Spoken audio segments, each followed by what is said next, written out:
Hello, what's up, this is Cotman. I'm back again for another Ask Cotman. So, questions naman po tayo ng mga iniwan nyo sa comment section ng YouTube, Facebook, and Facebook groups. So, of course, about sa tech pa rin ito, and malamang boring din ito para sa mga iba sa inyo na manood ng kagaya ko na puro daldal lang. Yes, operation, daldal na naman tayo, walang katapusang daldal. So, anyway, kung interesado kayo, iwan ko yung mga questions na then saka kayo mag-decide kung gusto nyo magstay para makinig pa or hindi. Okay? So, ito yung mga questions. Unang tanong galing kay Boss Christian Sonyo. Meta released Meta AI in FB Messenger yesterday. Actually, a few weeks na yata. Anyway, looking forward to your comment, video, and review about that. Okay. Sasagutin natin niya kung ano yung opinion ko sa mga AI. Actually, meron akong gustong sabihin about AI. Okay? Next, galing kay Nix Giang. I hope tama basa ko sa pilido mo, boss. Hello, sir. Been reading lately sa tech groups and notice they keep on bashing each other's phone. Yeah, actually, napaka-common ito eh. Toxic dun sa mga groups usually. Regaming performance. Some keep quoting Antutu benchmark, which I believe is something only used as reference. Actually, tama ka dyan. Mostly between Poco X6 Pro and Infinix GT20 Pro. Hanggang ngayon ba?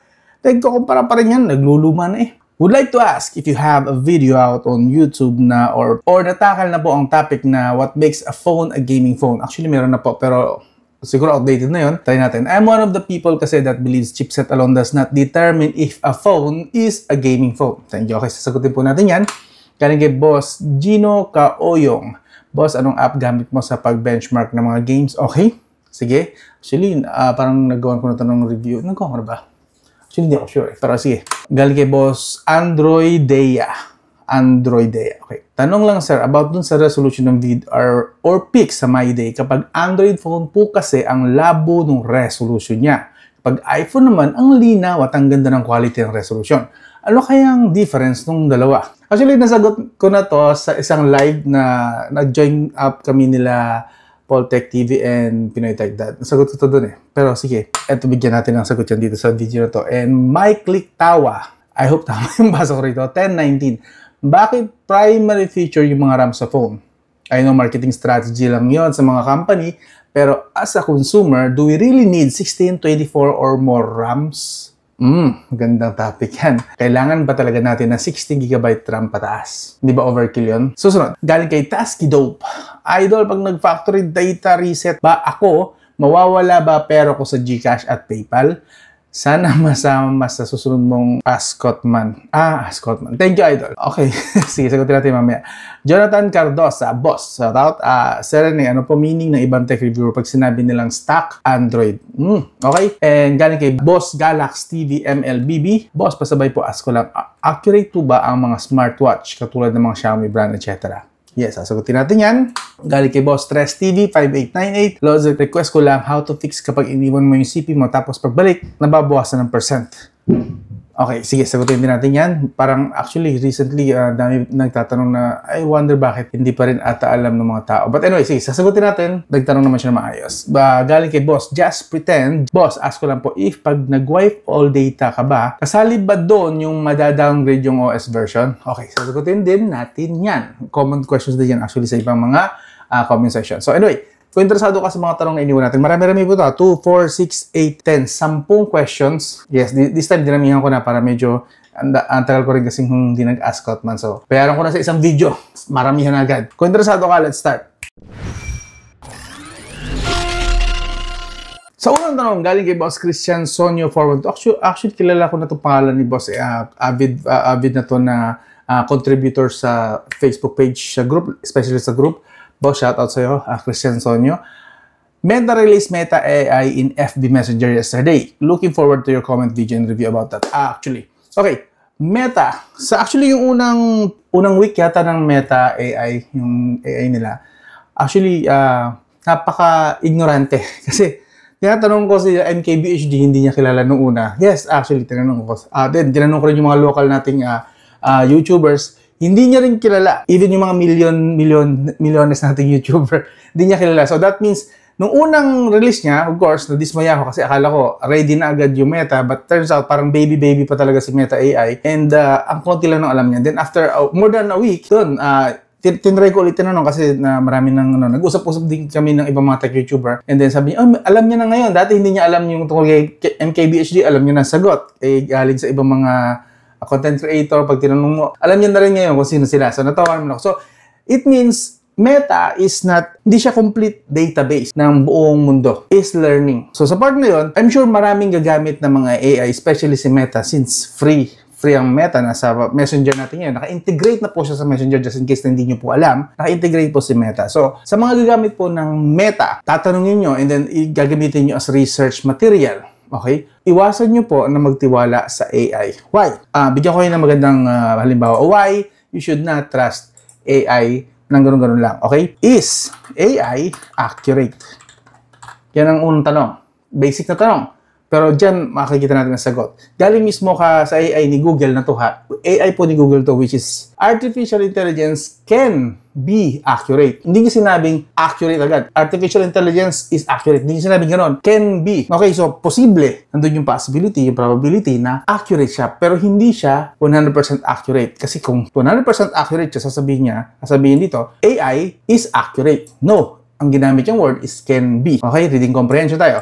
But it can also be inaccurate. Yung word pa lang, galing mismo ito kay Google. But it can also be inaccurate and biased. So, never trust AI. So, kapag nagtanong kayo, nagkakaroon kayo ng debate, di ba? Iba sa inyo, kasi nangyari na to a few days ago, nagkakadebate kami, ang ginamit niyang reference is AI. Huwag mong gagamitin ng AI kasi nga, ang AI is hindi accurate. Biased po siya.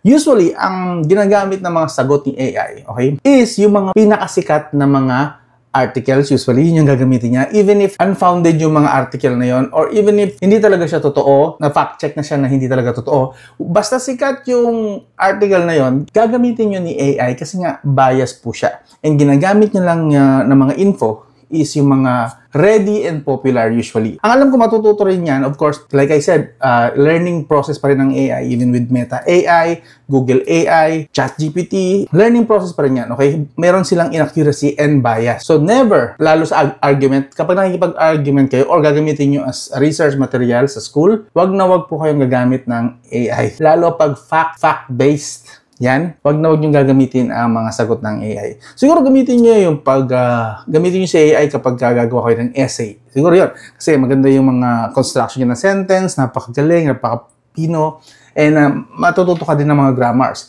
But, using AI as your source of facts, katotohanan, don't do that. Okay? Pwede mo siyang gamitin for some other purposes. Okay?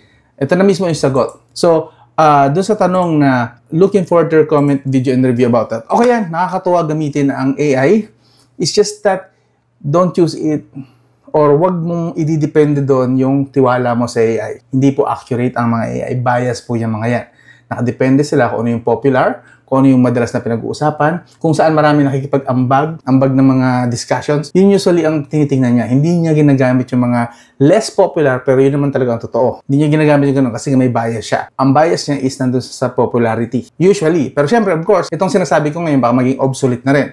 Baka next year, alam na rin ni AI yung tamang pag-research. But for now, don't trust AI. Okay? So, yun lang masabi ko kay Meta AI. Paglaruan nyo, yes, i-enjoy nyo yung Meta AI libre But, don't use it or don't trust it. Okay? Next. Boss, I hope na sagot ko kayo paano ang tanong mo.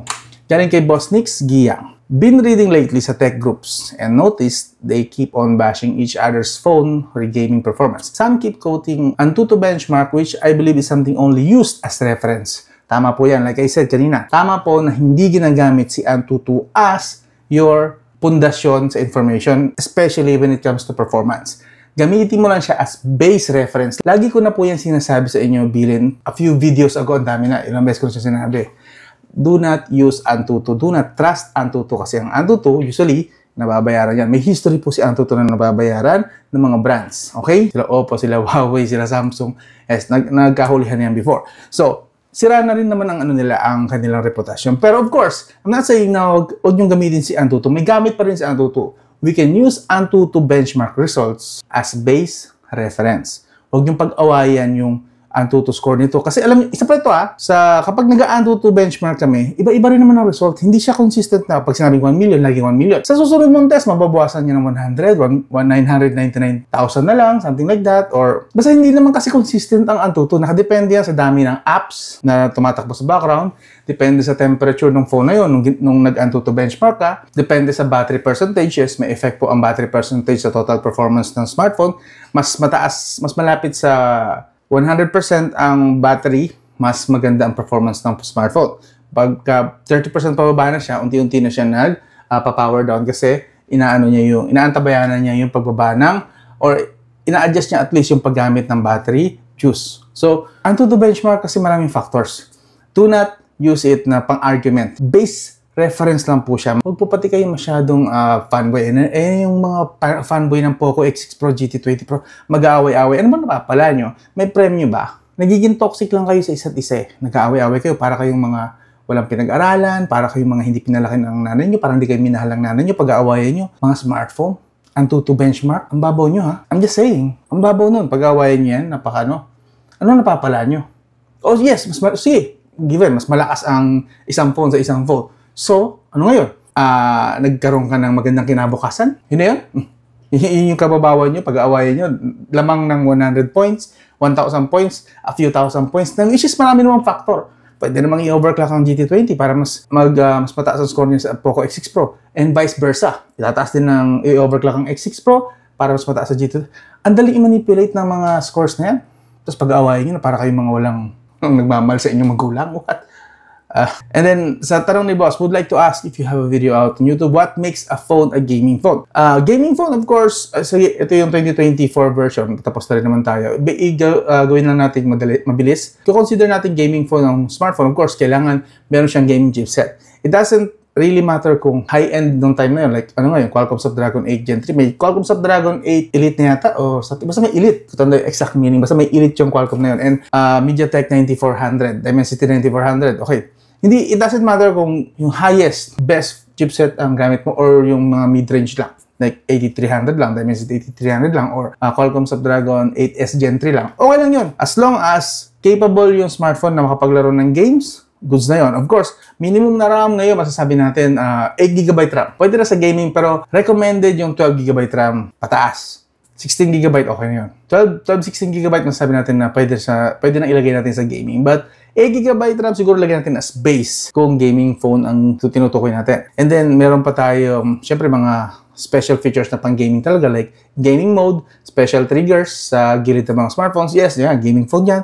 Pero basically, meron tayong video nga pala na sinabi ko doon na kapag ang phone na may games, and then nakakapaglaro ka ng games. So, nakakapag-gaming ka sa phone. Pwede mo tawagin gaming phone yun. Pero yun nga, kung advanced user ka and talaga namang alam mo yung totoong meaning ng gaming phone, yung mga unang sinabi ko. Capable na chipset for gaming. May RAM na 8GB, 12GB na available. May cooling system.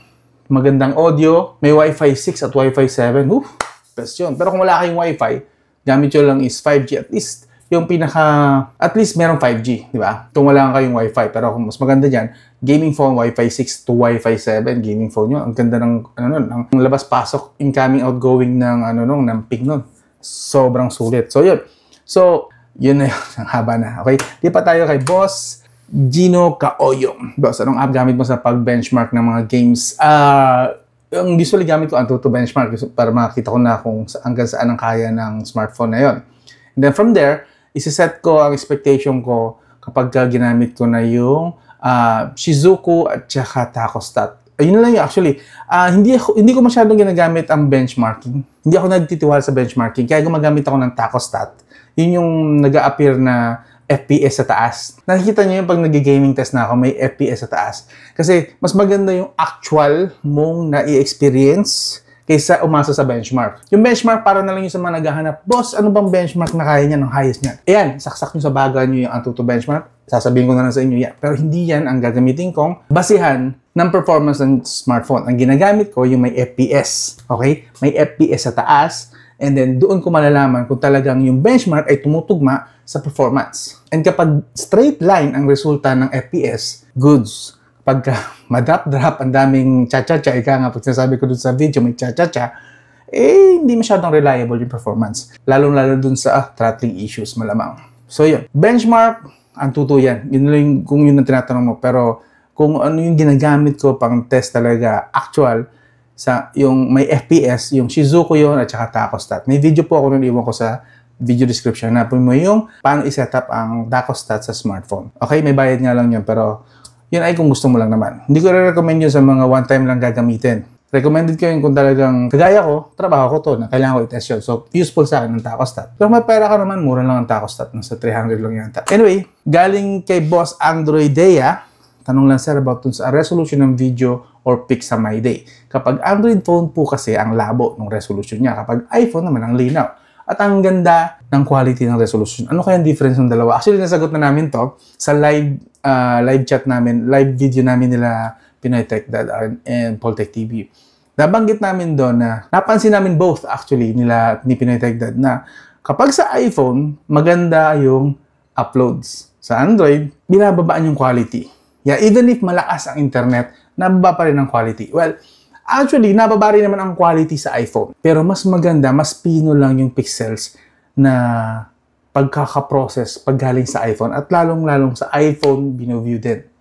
Ang ganda. Why? Kasi nga, ang iPhone po ang pinakamataas yata na user base sa US. And Facebook is from US. So, syempre, ang priority nila is maganda ang labas or quality na napoproduce na or na-upload sa Facebook platform. So, parang more on parang may favoritism si Meta.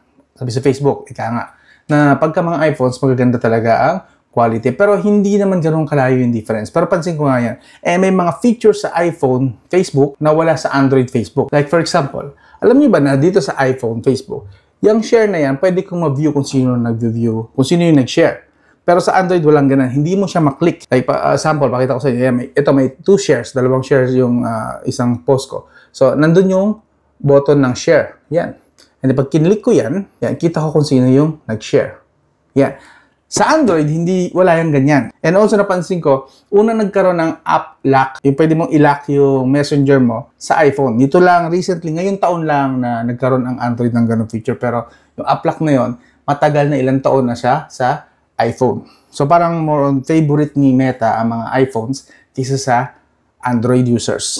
And of course, another, napansin ko rin na, actually meron akong video nito na kuha ko sa isang research na pagka mga Android smartphones, ginagamit siya ni Meta as beta testers. Kahit hindi natin gusto, wala siyang paalam. Hindi siya nagpaalam sa atin na gagamitin natin yung phone niya na pang test sa mga bago nilang features, bago nilang idadagdag na mga anik-anik sa bagong Facebook app, yung nag-update tayo ng app.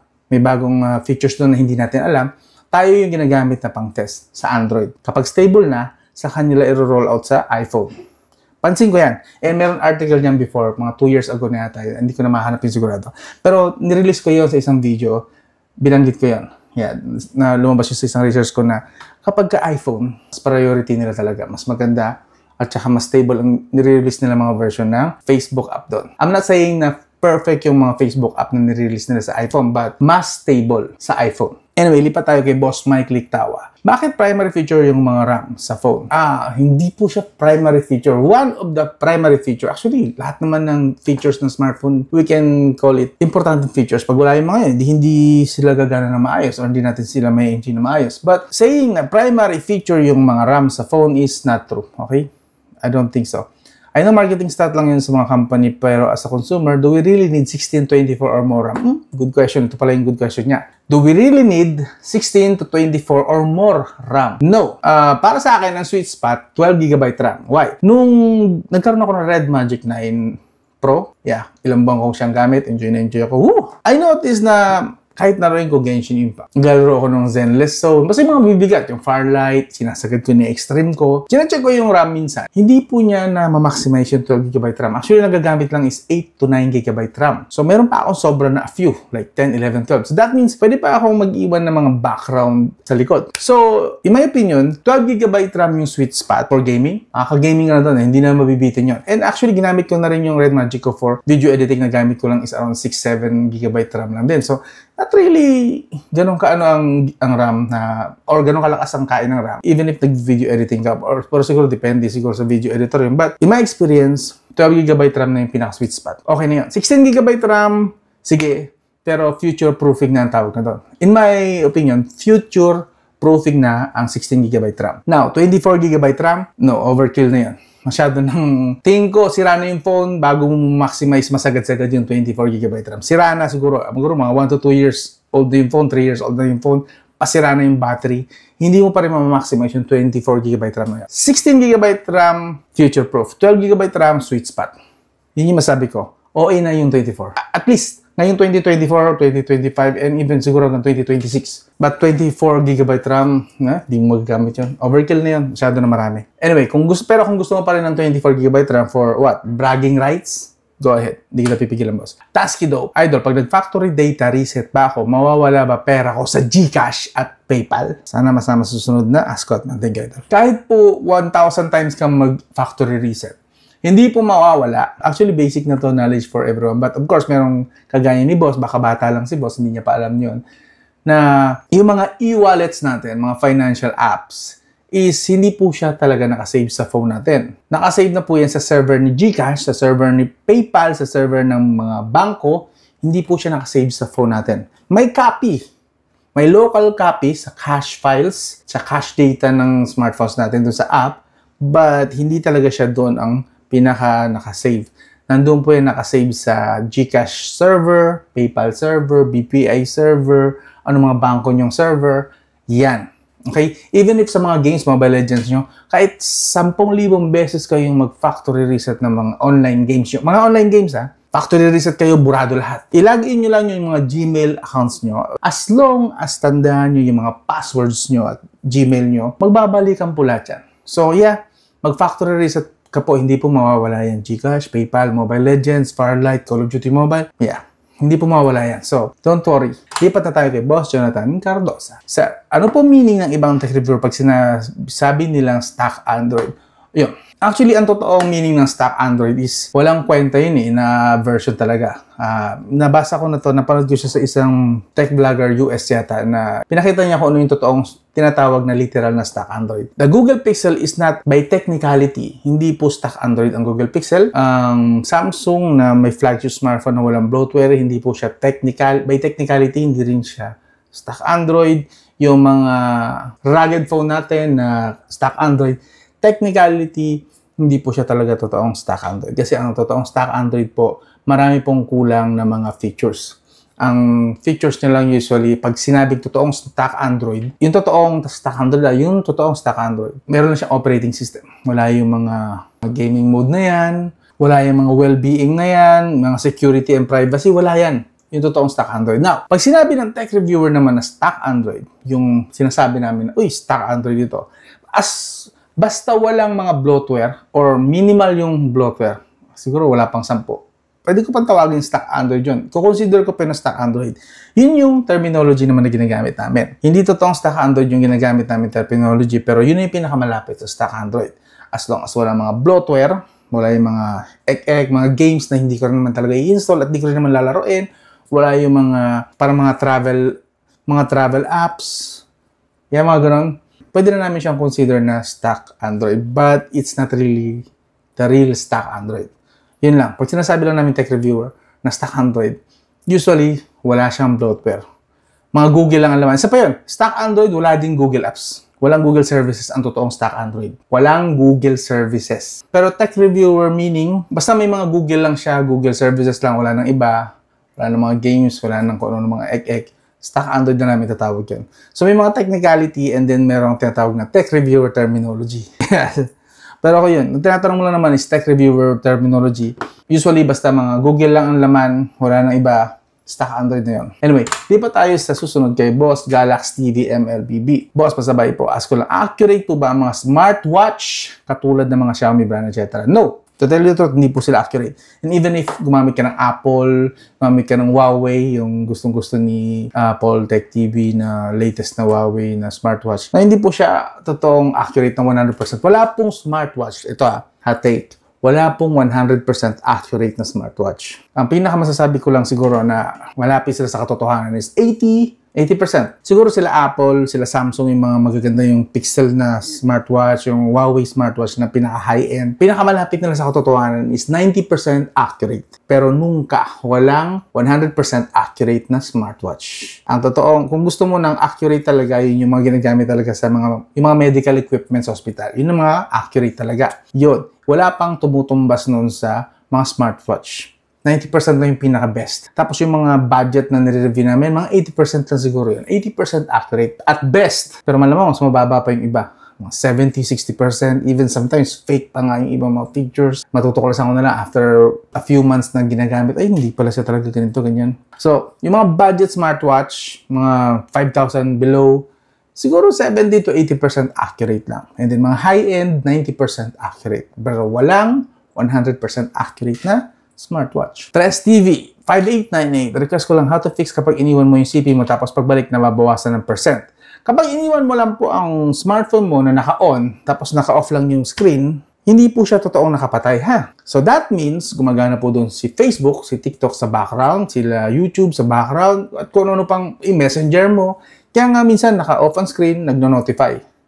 Kasi sa background, pinapatakbo pa rin nila yung chipset, gumagamit pa rin sila ng RAM, which means gumagamit sila ng battery. And pag gumamit sila ng battery, natural, magbabawas yan pagbalik mo. So, kung hindi mo rin naman pinatay ang smartphone mo, naka-off lang dun yung screen, hindi siya naka-turn off talaga, expect na magbabawas po yan sa battery. Hindi po magic ang technology ha. Technology, may science pong nangyayari yan sa loob. Huwag po yung magtaka kung bakit iniwan mo yung phone mo, naka-off lang ang screen pero naka-on pa rin siya literal, babawas ng battery. Ngayon, paano naman mapapabagal yung pagbabawas? Yun ang siguro magandang itinanong mo. Paano mapapabagal ang pagbabawas ng battery? Siguro, gumamit ka na lang ng mga Greenify. Siguro, gumagamit pa rin ako ng Greenify. Actually, dito sa Samsung, ito, Samsung smartphone to, may Greenify pa rin ang gumagana dyan, ang nagko-control. That is why hanggang ngayon, matagal pa rin at makunod pa rin ang battery ng smartphone na to kasi sa Greenify po yun ang maasa. And then, meron mga freezer na mga app, meron mga Brevent na mga app, or kung ayaw nyo mag-install ng mga third-party app, try nyo na lang i-off yung background data access, background battery access, ilagay nyo sa restricted battery access, yung mga gano'n, yun, pwede nyo pong gawin yun. And tanggalin nyo yung mga apps na hindi nyo naman pala ginagamit na after nyo. One time nyo ginamit kasi kailangan nyo, dahil nakalimutan nyo na, nandun pa rin, nag-i-exist, hindi nyo na pala gagamitin ever, tanggalin nyo na, burahin nyo na, okay? And also, i-restrict mode nyo yung mga social media nyo, Facebook, TikTok, Instagram, YouTube, ilagay nyo sa battery restricted. Okay, huwag nyo ilagay sa automated restriction. Okay? Battery restricted talaga. I-restrict nyo yung battery consumption nila. Kasi mas maganda na gumamit na lang sila ng battery kapag kailangan nyo na silang gamitin. Ang huwag nyo lang i-restrict is mga messenger and SMS app. Kasi syempre, kailangan nyo na updated kayo lagi na may chats sa mga jowa nyo, nanay, tatay, school, ano man yan. Yun ang huwag nyo i-restrict, yung mga chat apps. Okay? So, yun na lang. Galing kay Boss, Just Pretend. Boss, ask ko lang po if pag nag-wipe all data ka ba, kasali ba doon yung downgrade yung OS version? No. Ilang beses ko na nasabi to actually before. Factory reset ay hindi po nakaka-apekto sa version ng smartphone mo. At ang mga system updates, ito system updates, system upgrades, security patch, permanent po yan. Unless may dumating ulit na bagong security patch and security update. Pero once na yung phone mo, natanggap na yun, hindi ka na pwedeng mag-downgrade. Ang way na lang para ma-downgrade siya is i-reflash mo siya. Magda-download ka ng, which is madugo yun, magda-download ka ng stock version, yung pinaka-lumang version na OS version ng Android ng smartphone mo, da-download mo yun, which is ilang gigabyte, usually 4 to 6 gigabyte RAM yun. Basta yun. Fixed po ang mga system update, system upgrade. Hindi po nakukuha yun sa factory reset or soft reset or kung ano pang hard reset na tinatawag. Hindi po nakukuha yun dun. Ang marireset nyo lang is yung mga apps na pinag-i-install nyo mismo. Yung kayo ang nag-install at nag-update. Pero yung system, nunca. Okay? Wala na pala. Yun na yun. Last na yun. So I hope na pagtyagaan yung panoorin hanggang dulo itong ating Ask Hotman. Yes, I'm sure mahaba kasi 10 po yung sinagot natin and madaldal din ako. So yun, kung may mga gusto pa kayong itanong, iwan nyo lang sa comment section or sa Facebook page, pwede kayo mag-iwan doon or sa Facebook group natin, which is yung link ng Facebook group, nandiyan din sa description. Click nyo lang, join lang kayo and sagutin nyo lang po yung mga questions para matanggap kayo. Pag hindi nyo sinagot, hindi po kayo matatanggap doon. Anyway, ang ganda na lang sa susunod ulit na Ask Cotman. Iwan lang kayo ng questions dyan. Sasagutin natin yan pagka alam ko na useful at marami makikinabang sa tanong na yan. Sasagutin natin, okay? So, ang ganda lang. This is Cotman. I'll talk to you again soon.